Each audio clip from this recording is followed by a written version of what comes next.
Welcome to Smart Cherry's Thoughts. This is Sai from India.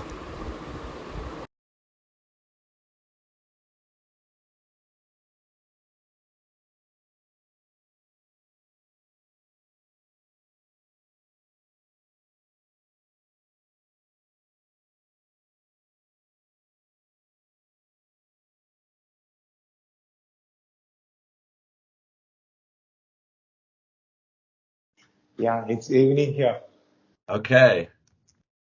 Firstly, I hope thank your you very evening's going well. It's morning here, and so far so good.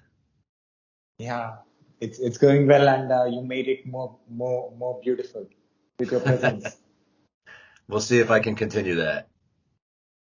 Thank you, firstly, for coming to my show and accepting to be on my show.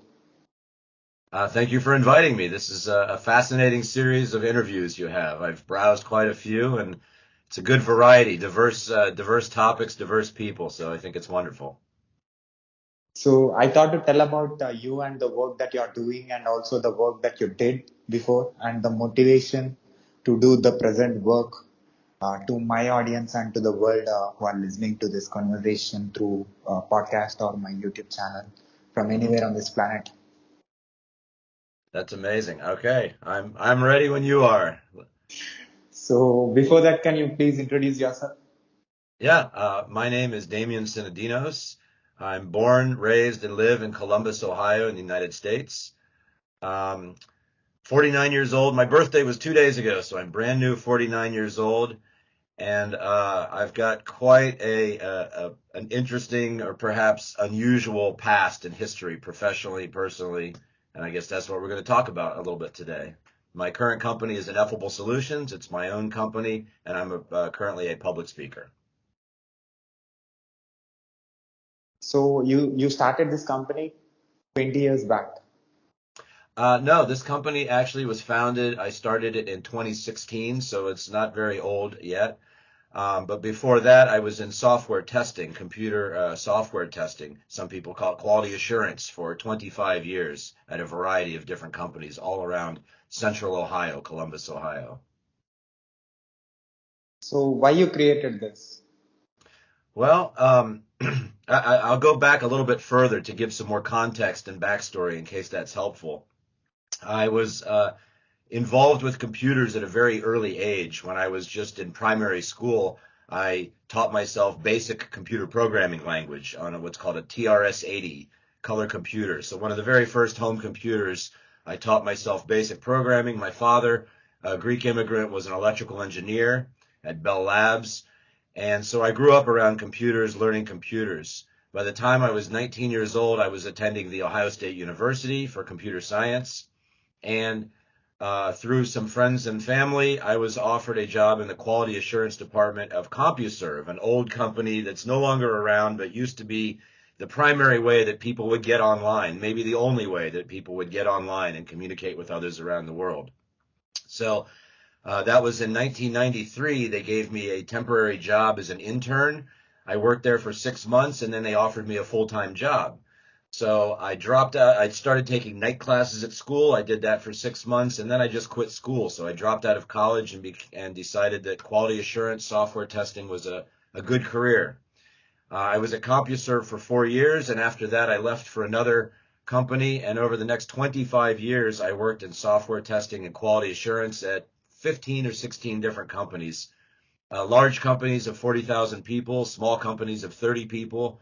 I've worked in insurance and airline and retail and banking and finance and e-commerce and education, so a variety of different industries. All of them have a commonality in that they make or use software in some way, shape, or form, and therefore they need the services of a software tester to make sure that the software is doing what the users hope and desire it to do. And so I worked in software testing and quality assurance for 25 years. Towards the end of that time, some personal things happened that led me towards some introspection, analyzing myself, my beliefs. And I realized as I began to learn more about communication and empathy and other fundamental concepts, I had more enlightened views about software testing. But not everybody at my company was interested in hearing them. And I left that company for another, and the same thing. They weren't interested in the ideas, and I left that company for another. And it was very frustrating until a mentor advised me that I was inflicting help. I really like that phrase. Inflicting is the idea of doing something unwanted to somebody, but help is the idea of helping someone, assisting someone. So that term was a great term. And they suggested that maybe instead of inflicting help, I go to a place where people are seeking to better themselves, to help themselves, such as a conference. And they suggested that I create a talk and go present at a conference with all the things I'd learned. So I created my first conference talk. I went and I got accepted to a conference. I spoke. That led to another, to another, to another. I really enjoyed speaking at conferences. It felt very meaningful. Felt like I was helping people improve themselves personally, professionally. And then I started getting compensated for my speaking. And I thought, wow, wouldn't this be an incredible way to make a living? And so I ended up quitting my job and founding Ineffable Solutions, and I became a full-time public speaker. So your present job is to talk. That's right. Yes, I get paid to talk. So if I see your career started working on software testing, now you became a speaker. So you started talking with computers before, now you're talking with human beings. Exactly. Yes. In fact, that's very close to one of my little cutesy taglines. My mottos is that for 25 years, I helped build better software and build software better, but now I help build better people, is the way I like to say it. And many of the conferences and conventions that I speak at and the corporations are software and testing development related, often very technical in nature, because that's my background and those are the people I know and those are the people that know me. However, the topics that I speak about are evergreen. They're constantly relevant to people no matter what your industry, what your context. They're very, very applicable in a wide variety of situations. And so I've started speaking at some conferences and conventions outside of technology, such as college administrators or junkyard owners. The same talk I've given to technologists, I'm able to give to anyone that lives and breathes. I think it can help them. So you worked for different companies to build their software before. So how that diverse experience is helping you to be a good speaker today? Well, one of my most popular talks is called More Than That. And the title came from the idea that we are all more than that. It very often is our profession, our title. If you meet someone at a party or a networking event, you might ask their first question, what do you do? And people will respond very often with their professional title, their job title. But that isn't who the person is, that's what they do. So more than that, they're far more than just their title. But oftentimes people will be seen and people will see themselves as just their professional occupation. When I suggest that there's many other things that they can do, that they can provide value in many other ways. Part of exploring that is helping people better understand and better recognize the multitude of transferable skills, knowledge, and experience that they have from one area of their life to another. So one thing I do in the talk is it's a fun improv game where I get people to come on stage and I take any occupation. It could be silly like a falconer, or somebody that deals with falcons, or window washing, or a tank commander, or an accountant, or a garbage man, or it doesn't matter. And then they talk about it for 30 seconds. They pretend that they're a window washer or a tank commander. And at the end of their conversation, I'll take elements of what they talked about and tell how it could make me a better software tester. There's always things that you can take from one area of your life and apply it to another. So some of the things that I might have taken from software testing to help me be a better speaker is, for instance, attention to detail. Software testers must have attention to detail. They must notice things that pass by the eyes of others. They must be very observant. Well, that is a very important skill as a speaker. If I'm on stage speaking to people, I like to be able to see their faces, see their body language, see their facial expressions, and notice things about them. Tell if somebody is really interested in what I have to say, or if they're not so interested in what I have to say, and if their body language can tell me something. So those are things that come with being observant, noticing things. And I would like to think that part of being a software tester and being observant and developing those skills has also helped me in that area of public speaking. So that's one small example, but I would suggest that there's many, many hundreds of other things that can come from software testing to make me a better to make me a better public speaker. And the same goes for anybody in any situation. If they critically examine the things that they do in their life, whether they're cooking or sports or a parent or whatever they do, there's elements of doing those things that can help them in their professional life. And vice versa. Things that they do in their professional life can help them be a better parent or a better sports player or whatever. So you came to know this after establishing this, or you know this? If I establish this, I can able to do this. I think that's a great question.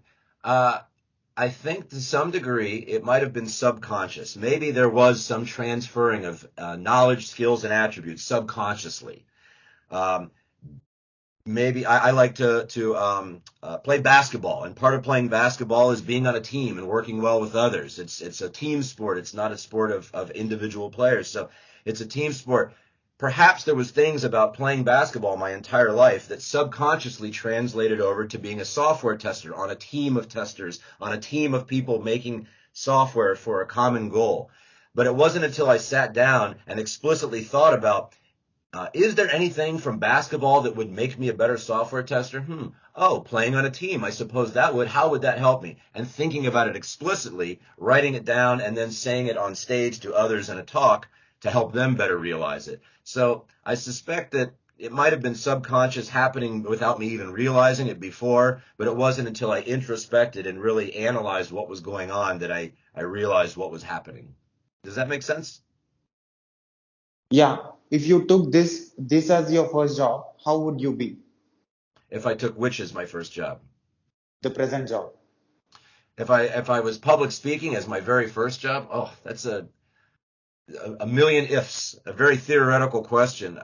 As my first job when I was 19 years old, still at Ohio State University, um, boy, I don't think that I would have been as good. Part of what makes me a good speaker now is the diversity of life experience. I mentioned improv earlier, that I use improv in one of my talks.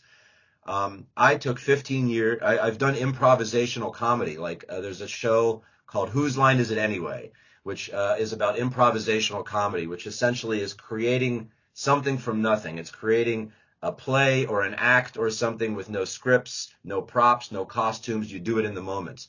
And you can train for that and become better at it, become better at extemporaneous speaking. And I trained for a year. I did improv hundreds of shows over 15 years.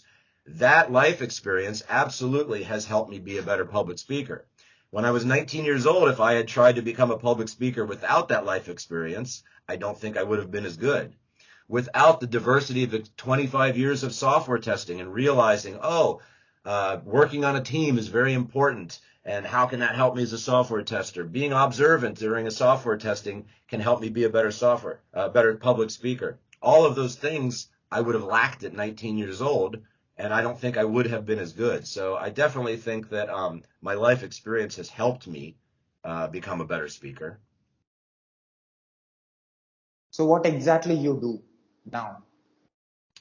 Well, when I quit my job, I left a very comfortable job, making a lot of money, but I was worried a lot. I was up at night because I lacked meaning. I felt like I spent a lot of time behind a desk, typing on a keyboard, helping make a computer program a little bit better than it was before, and helping make users a little bit happier than they were before that use those computer programs.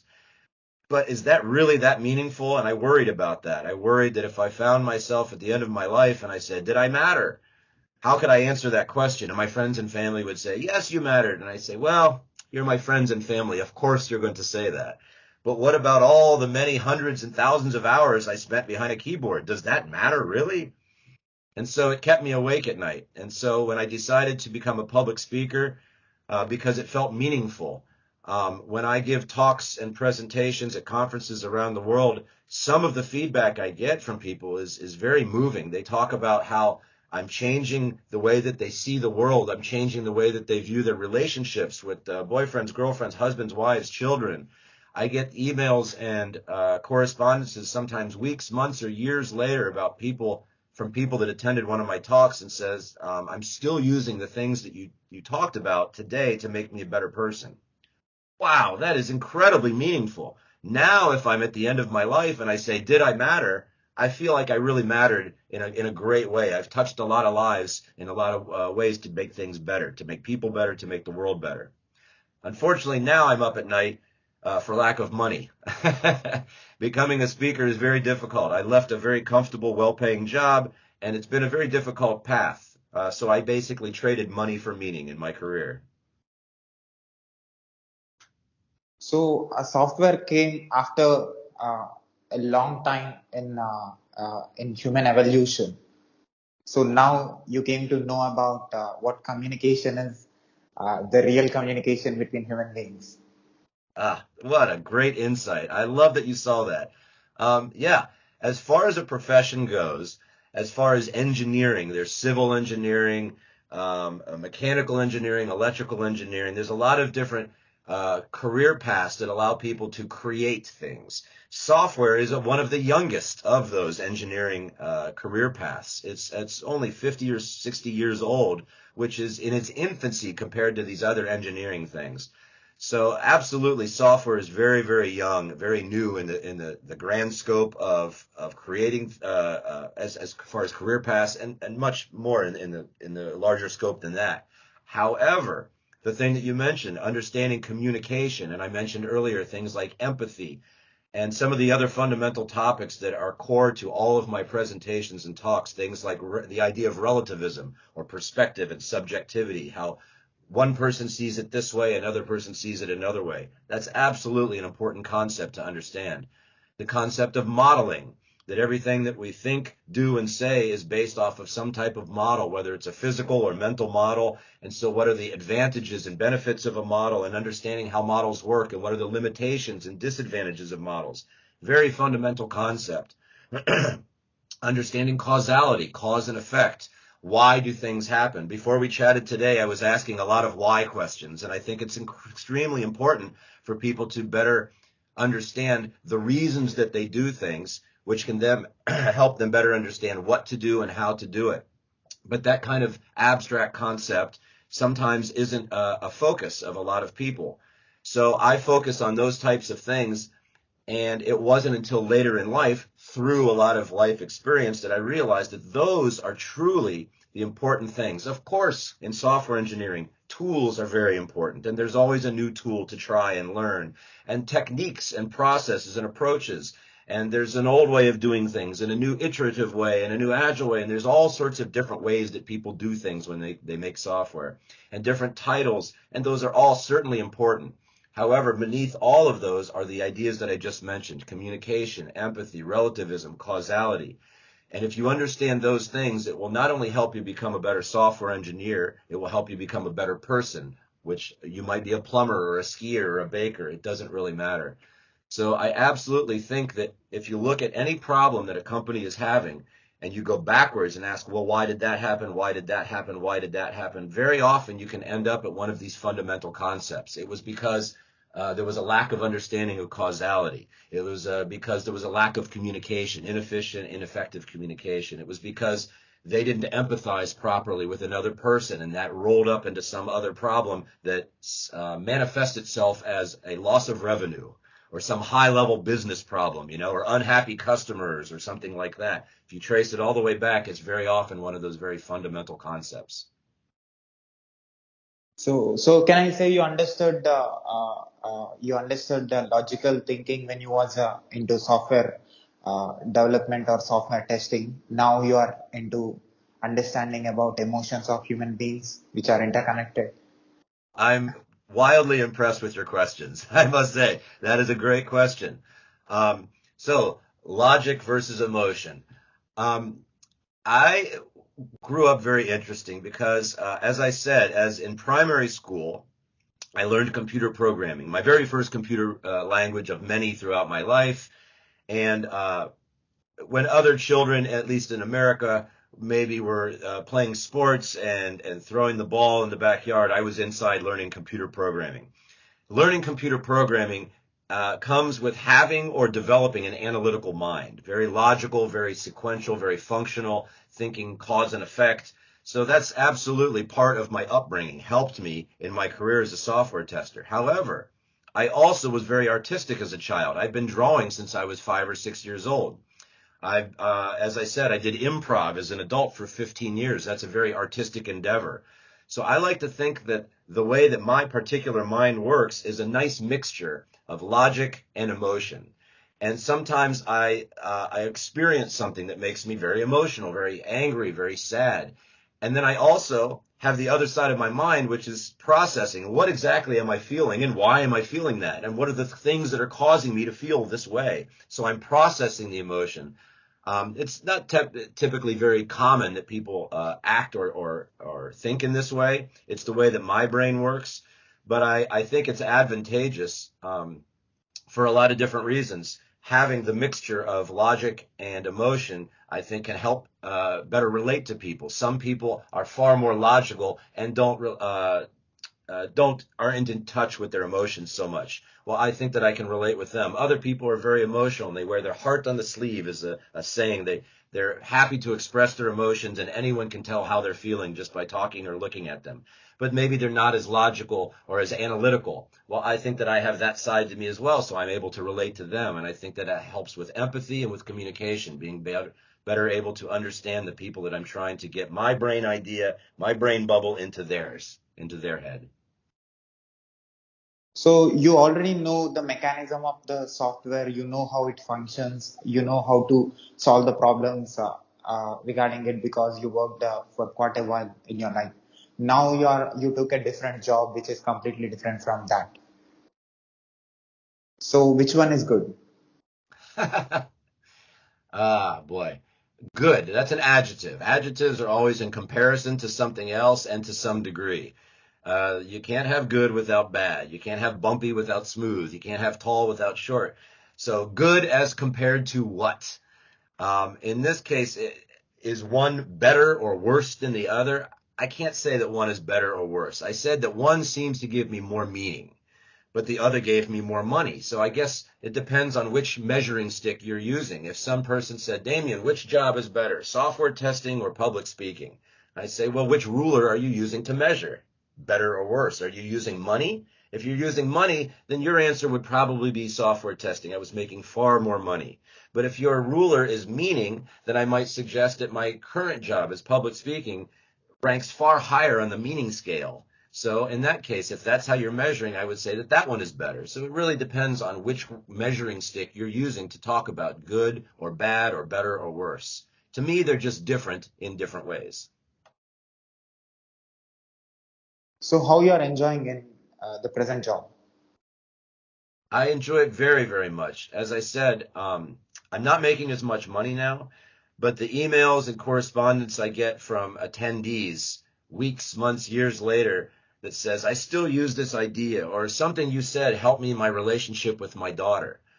I can't buy a bicycle for my child with that feedback, but it does fill me with quite a bit of meaning. And again, at the end of my life, I feel like I will have contributed to the world in a very meaningful way. I've done my part to make this world a better place as much as I can with what I'm able to do with my particular knowledge, skills, and experience.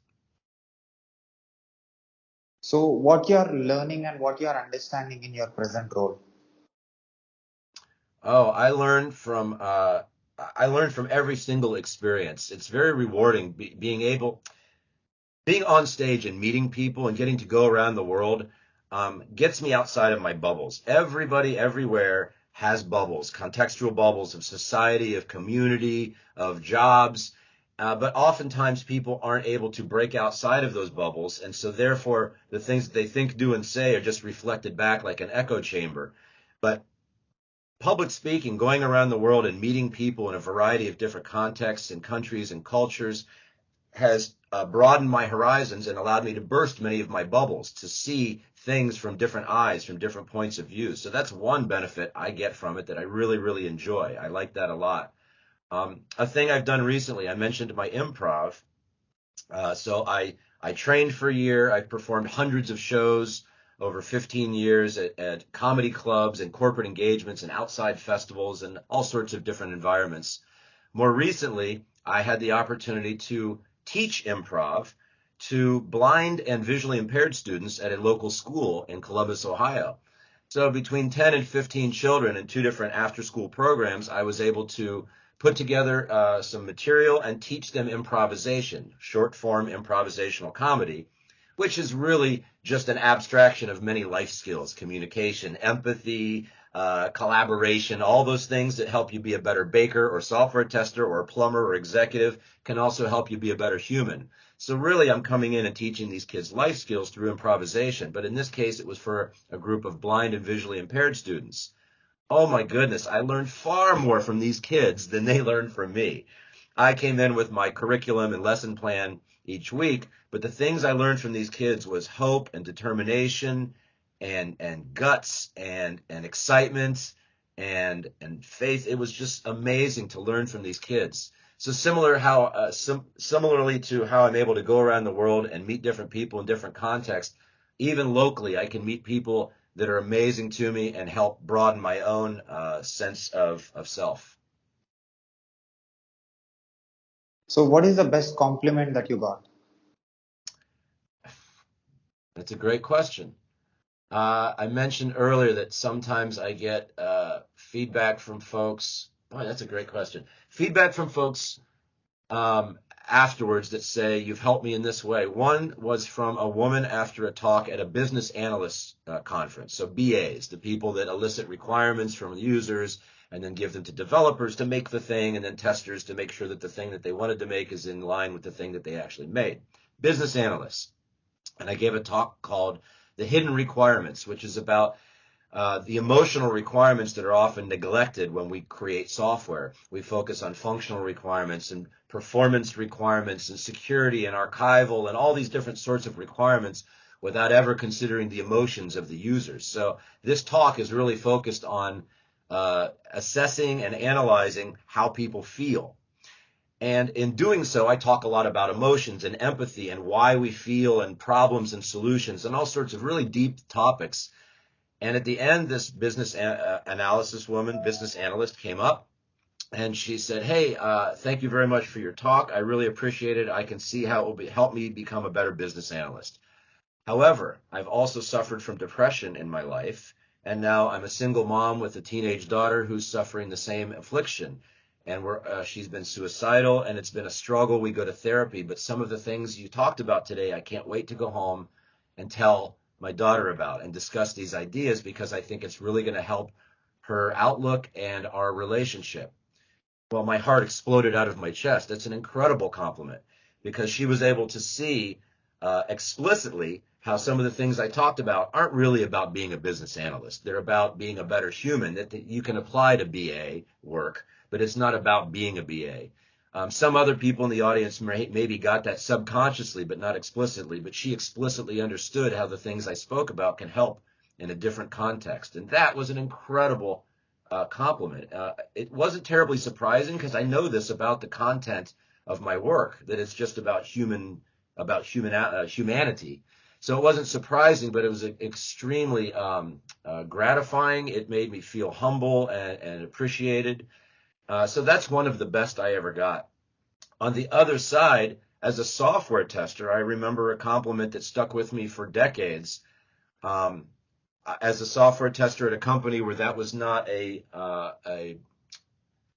role that they had a lot of people in. There wasn't a lot of people that for checks and balances that looked at the work of others critically with a critical eye. And I was working on a team of developers, and I was the first tester they'd ever encountered. And after about 6-8 months of working with them, one of them came to me and said, "Working with you has helped me become a better developer. It's helped me see things differently than how I used to see them before. And now I look at my own work more critically, more carefully because of seeing the things that you do." So that was a completely different sort of compliment coming from the software testing side of my life, but it also made me feel very, very good and appreciated. Can I say in this part of your life you came to know the reason why human beings are creating softwares? Can you ask that question in a different way? Now you came to know about why softwares are important for human beings because you're talking with so many software users already now in this job. They are I already see. using softwares through different devices for which you have worked as a tester before. Now you're Yeah. directly interacting with the users and talking something else. I think I understand the question.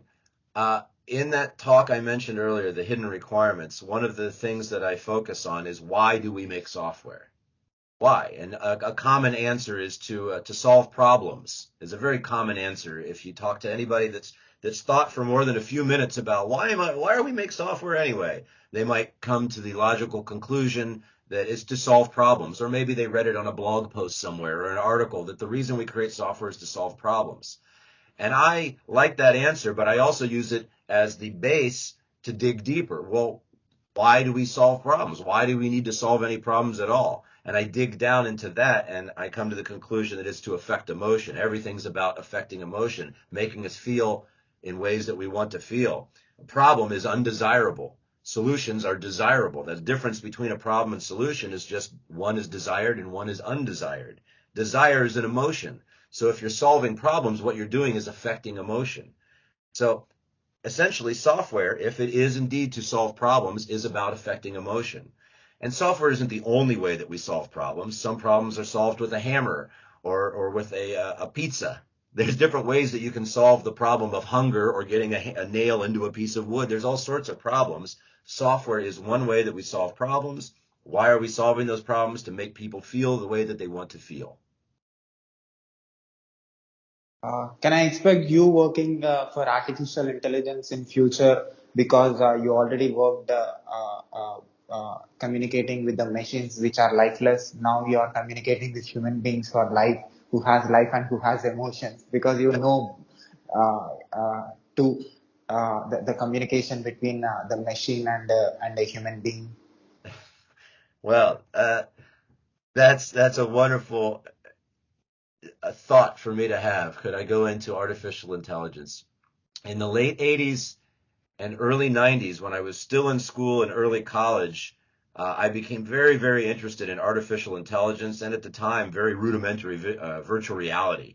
And I imagined a marrying of the two, being able to be in a virtual environment with thinking machines. And I became very interested in some of the early, more rough endeavors around those two areas. But it fell away through the years. I lost interest in it, and I know that there's been leaps and bounds in both areas. That said, the leaps and bounds that have been made are still a far cry from the way that the human mind works. We have very targeted systems that can help a doctor perform surgery through artificial intelligence, or an AI might be able to help control traffic in a way that's far better than a human could. However, having an AI that acts and behaves like a human is still a long way away in my estimation. And I think that some of the things that I have to offer might be beneficial as part of a greater team. There's still much, much, much that I don't understand about AI, the technical aspects that I've lost through the years as I moved from being a software tester where I was writing code and automating my actions and writing things, to becoming a manager where I managed people that did that, to becoming a public speaker. My technical skills have fallen off. So I'm sure that there's been many technological advances that I would be able to help assist and supplement a team that had those skills that I no longer have. So, any particular experience in your present job that you cannot forget? Hmm.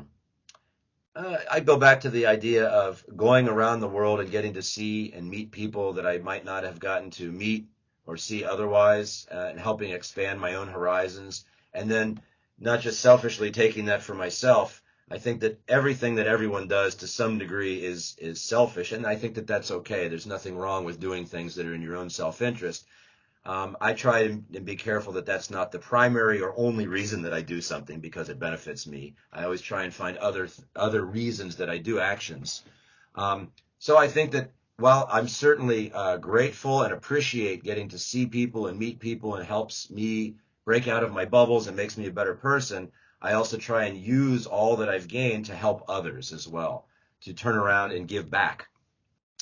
So it's more of a generic answer. It's not a specific thing about something, one particular memory that I like from my career. It's more of a general thing from my recent career of being a public speaker, and to a lesser degree, the diversity of my software testing experience. Being in finance is very different than being in retail, and being in retail is very different than being in an airline.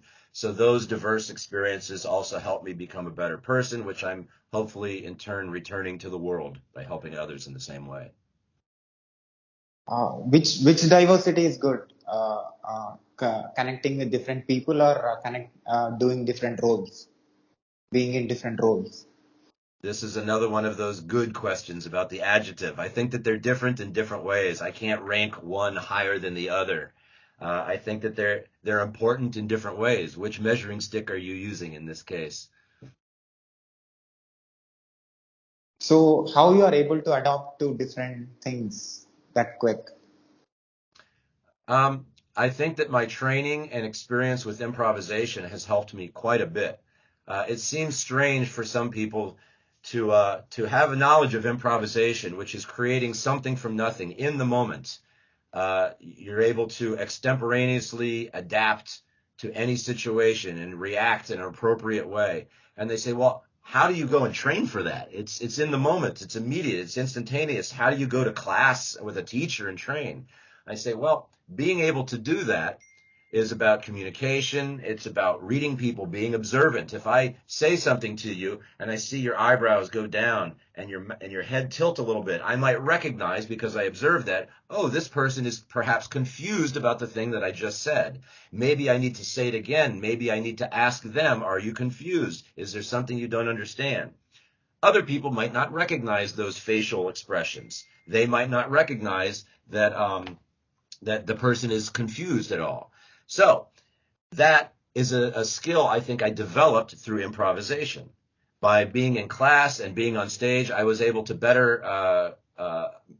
be a better observer, notice things that other people might have missed.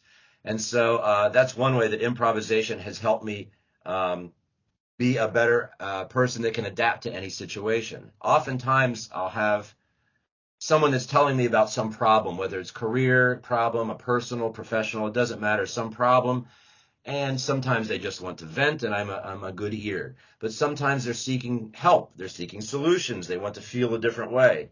So sometimes I recognize that their particular problem might at least partially be solved if they take an Improv 101 level course, a very rudimentary, basic first improv course. And they'll say, what? You're suggesting I've told you about a problem and I'm seeking a solution, and you say I should go do improv class? Why? I don't want to perform on stage. And I say, well, that's not the purpose of improv. My very first class of improvisation had about 50 students. And the teacher lined us up and said, why are you here in this class? And the first person said, I don't want to perform. And she said, that's not what I asked. Why are you here? They said, oh, well, I'm shy, and some people have said that perhaps improv can help me become less shy, more outgoing. And the next person said, I have to give a talk at work, and I'm not a public speaker, and someone suggested that improv might help me be a better public speaker. And as she went down and asked everybody, they all had very different answers. Mine was because I want to perform. That was my goal. But everyone had a different reason. And as the weeks and months of training went on, the class got smaller and smaller and smaller, because the person that was shy, they got what they needed out of class. They become less shy. And the person that needed to become a better public speaker, they became a better public speaker, and they didn't need to continue class. I went all the way to the end because I wanted to perform. So very often the things that you learn in improvisation can help you in a variety of different ways. And that's why I often suggest that improv is a useful way to for people to take and potentially help solve their problems. And I'm going to plug something here really quickly. That idea is in the book I wrote. This is a children's book called Hank and Stella and Something from Nothing. And I wrote this originally for my two children because we're a family that reads a lot. And I read a lot of educational, informational books that are kind of boring. And I read to them at night a lot of entertaining, fun books that don't really have a lesson or a moral. And I decided to combine those ideas into a book that was both educational and fun. And write to what you know. So I know a lot about improvisation and the underlying life skills about the importance of practice and diversity and collaboration and empathy and communication. All of those ideas you learn in improv class. So I thought that's a pretty useful thing to teach my kids. Improvisation is a pretty fun thing to do, and it contains all of those important ideas. So this book teaches children all of those life skills about diversity, practice, communication, empathy, by teaching them improvisational comedy. So the same things that I teach executives and I use in my professional speaking career, the same class that I recommend to people that have a problem, I say, go take an improv class. The same thing that I teach to blind students to teach them life skills, I also have a book that teaches kids in primary school the same types of things. So you work with different industry people right now? Different what? Different industry people. Industry people, sure. Well, what do you mean by that exactly? People who belongs to different industries, not especially IT industry. I see. Yes, absolutely. Across multiple industries, sure. So how that experience, how you are able to solve their problems?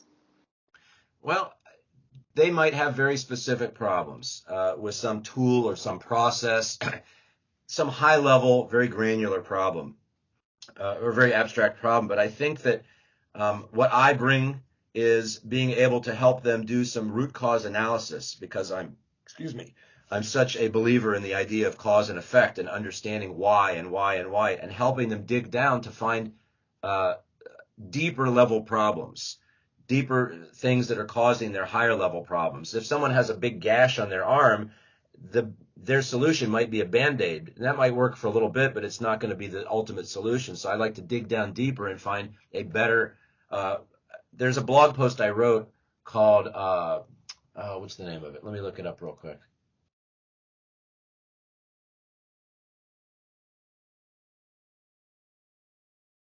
The blog post, Fundamental Concepts for Better Problem Solving.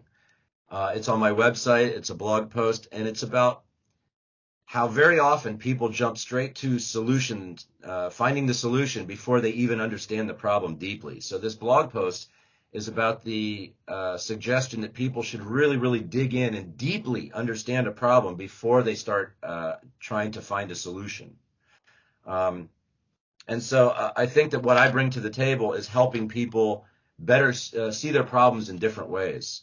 The talk more than that I mentioned earlier came from a real life experience where I was hired as a consultant into a realty company to help them do business process analysis, improvement, and documentation. I'd never worked in realty industry before. I'd never, at least on my resume, had the title of business process analyst or business process improvement. And so the hiring manager was skeptical that I would be able to help them in this endeavor. And as I thought about, he said, you're just a tester. Are you sure that you can do this job? I looked at your resume. It looks like you have 25 years of testing. Why should you be the person for this job? And I thought about it, and I said, it occurs to me that for 25 years, I have been doing process analysis, looking at the way that things work and analyzing them.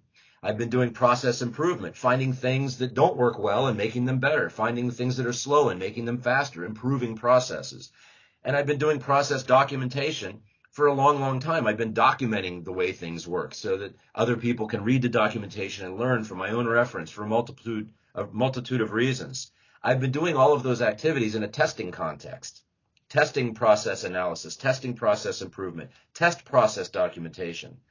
What this job is just changing the context to be realty, business. I think I have all the underlying skills, and I've been honing them and developing them for 25 years. So it turns out I actually have all the necessary skills and experience that you need. I just need to learn to speak your language.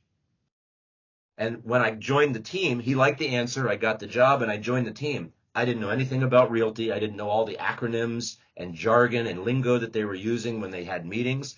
But I would ask stupid questions. I would ask obvious questions. And oftentimes those questions would expose problems because those people, there's the curse of knowledge, being so close to a topic or a subject that you can't see the flaws in it. I was sufficiently far enough away from this topic that I was able to see things that they weren't because of my ignorance. So that is a way that I was able to bring this fundamental, helping them see problems in a different way than they could before. It's not easy for any software tester who worked for software development, who worked in software industry for a long time, suddenly to become a great speaker. How you are able to do that? It's not easy. Well, I think that I don't know that I'm a great speaker. I think that I, I personally am happy with what I've accomplished. I think that the feedback I've gotten is a pretty decent indicator that what I'm doing is meaningful. I also believe that not everyone should do everything or everyone can do everything. Not everyone's going to be a great basketball player or cook. I'm a horrible cook. Now, maybe if I devoted time and effort and practice, I could become a better cook, but some people, it comes naturally to them. They're just a great cook anyway. But if that's the thing that interests you, then spend time developing it. Find things that find ways that you already skills and experience that you already have that can translate over to helping you be whatever you want to be. In this case, a speaker.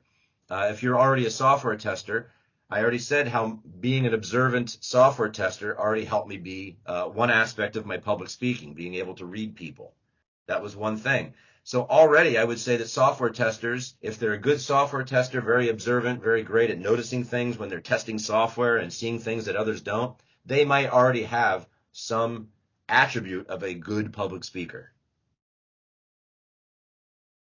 So I can see you are doing other works as well, some creative artwork, and also you are writing books. So how these skills came? The book, as I said, once I had children and we're a reading family, we would read often to them. And I read a lot of wonderful books, well-written books. I read a lot of informative but boring books, a lot of enjoyable but shallow books, a lot of horrible books that were just, I couldn't believe that they were published. But we read and read and read, and our kids still love to read. And so after a while, I wondered if I could challenge myself with something new, something different. I thought, well, I read lots of these books. Could I write one? And so I decided to, again, write to what I know, try and make a book that's both educational and enjoyable. And that's where I came up with the Hank and Stella and Something from Nothing book. By the way, if anybody wants to read it, it's at hankandstellabooks.com. You can read the entire book for free at that website. So that's where that book came from. I self-published, and it's on Amazon. But the idea was never to pay the mortgage. I created one copy for my kids when I finished it. It's based off of their own favorite stuffed animals. And I created one copy, and I read it to my kids, and they enjoyed it. And then I put it on social media, and people thought it was interesting. And they said, where can I get a copy? And I thought, oh, I never intended for it to be public. But I started researching, and I learned that there was no other books for children about improv comedy. There was collections of improv games, but nothing that talked to children at a children's language and level that helped them better understand what improv was and secretly was teaching them life skills too. So I thought that there was a need and a hole and a gap that could be filled, and I decided to self-publish the book and put it out there for the world to enjoy and benefit from. So that's kind of the origin story of the book. As far as the art, I said I've been drawing since I was a child, but never professionally, just as a hobby to make my family and friends smile. That's all. However, during the pandemic, when March of 2020 started, all of my public speaking engagements went away because no one could gather anymore. And so my kids got sent home from school, and now they were on Zoom school, sitting in front of a computer, watching and learning from their teacher. My fourth grader, she was okay at navigating Google Classroom and doing online learning, but my second grader was had a more difficult time. He wasn't sure how to work a computer as well. He didn't understand when to ask a question. And so I was there to guide him and help him. I sat by him from morning till afternoon every single day, helping him with the schoolwork and helping him with his Zoom school. But some of it wasn't hands-on, and I got bored. So I decided one day, I saw a friend of mine post what they called their favorite photograph of themselves. They said, this photograph is over 10 years old, but every time I look at it, I smile. It's my favorite photograph of myself. They're a friend of mine, so I just decided to draw, and I got my iPad and a stylus, and I drew the photograph. And I posted it back to them and said, hey, I drew your favorite photo. And they said, wow, that's so nice. Thank you. And I thought, well, I like being nice. I like helping people, and I can't help people through public speaking now. I'm not completely 100% utilized helping my son. How else can I be kind to people? And I decided to start searching Twitter for the phrase favorite photograph of myself or variations, favorite picture of me. And there's lots and lots and lots of content. People's favorite subject is themselves with selfies. Everyone loves themselves. So there's no shortage of pictures that people say, this is my favorite photograph of me. And I started finding photographs, and I'd read about the people and learn about them before I decided to pick a photograph. And I started drawing people. And then I'd post it back and say, hi, I'm just some guy in Ohio that liked your picture and decided to draw it. I hope you enjoy it. And I did about 100 of those. And then the reception was not exactly what I expected. You can read about this on my website, idrawstrangers.com, where I've posted all 100 of these. But the reception wasn't exactly as I'd hoped. I thought that I was doing something kind and people would be grateful and happy. I was trying to bring smiles to the world.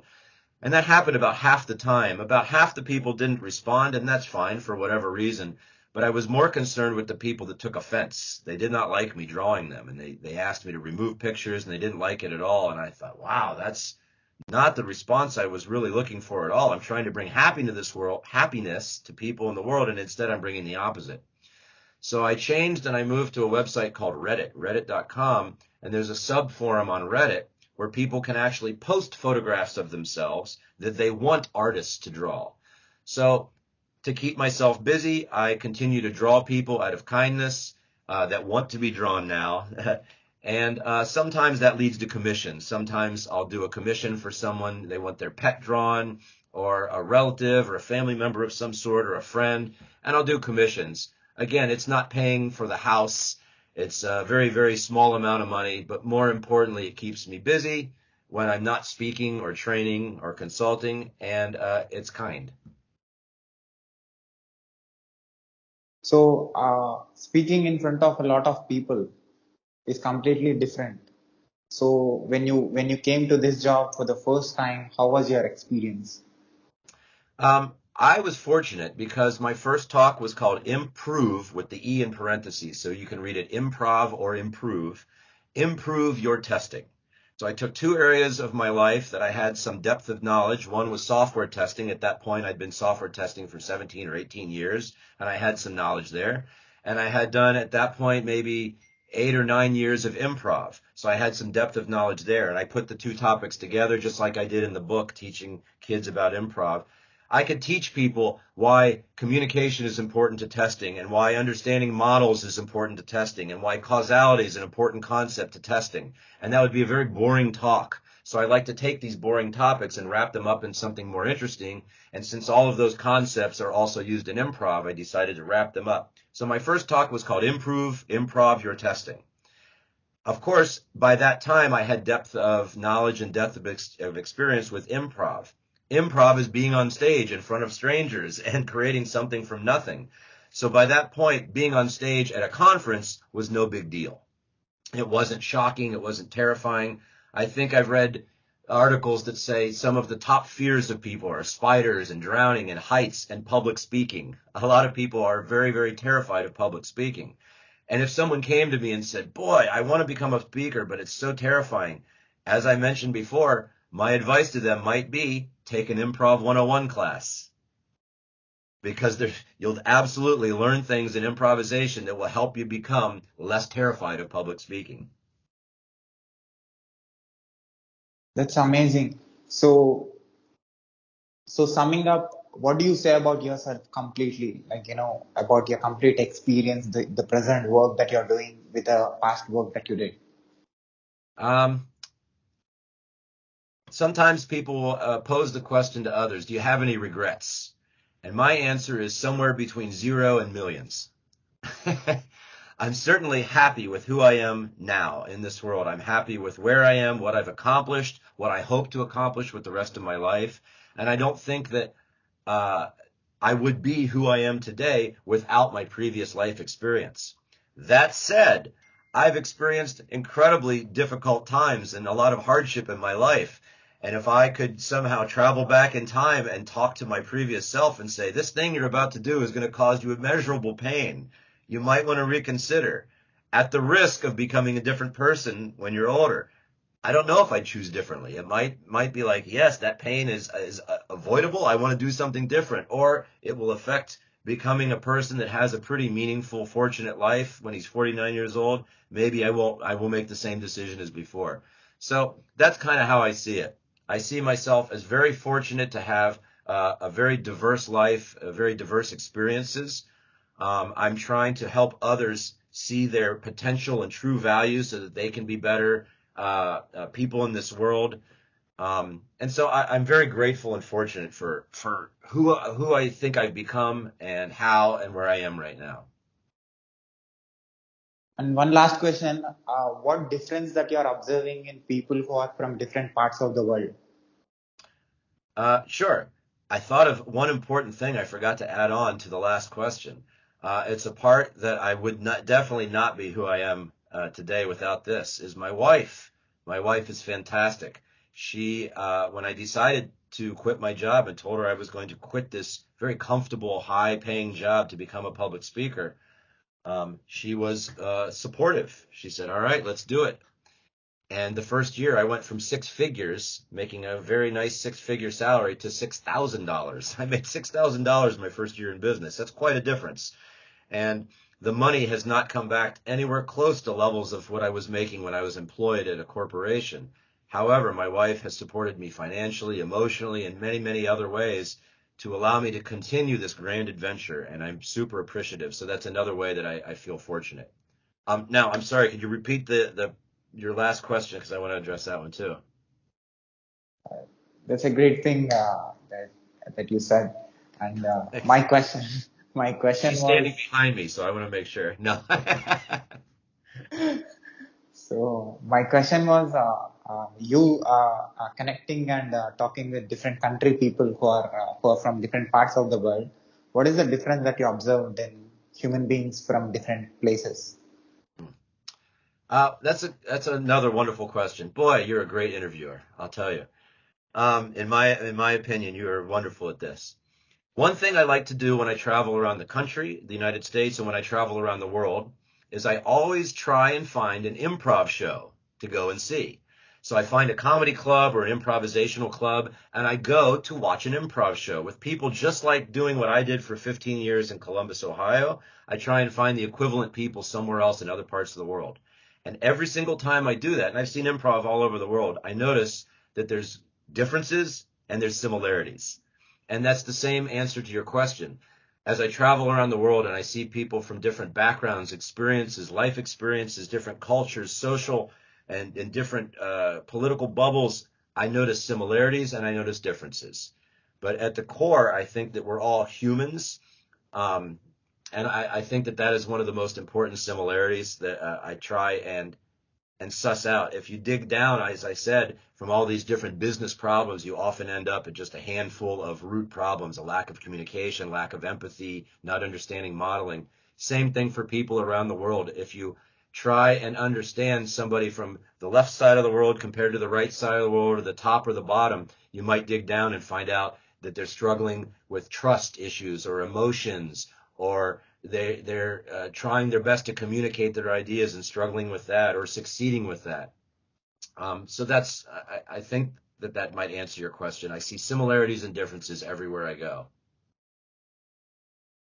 So with your presence, however, any human being is getting some contribution from you. When you was a software tester, you are contributing that company or that organization, and it is helping eventually a human being. Now you are directly interacting with the human beings and directly contributing them. So with these diversified works that you did in your life, do you got the purpose of your life and the meaning of, have you found the meaning and the purpose of your life?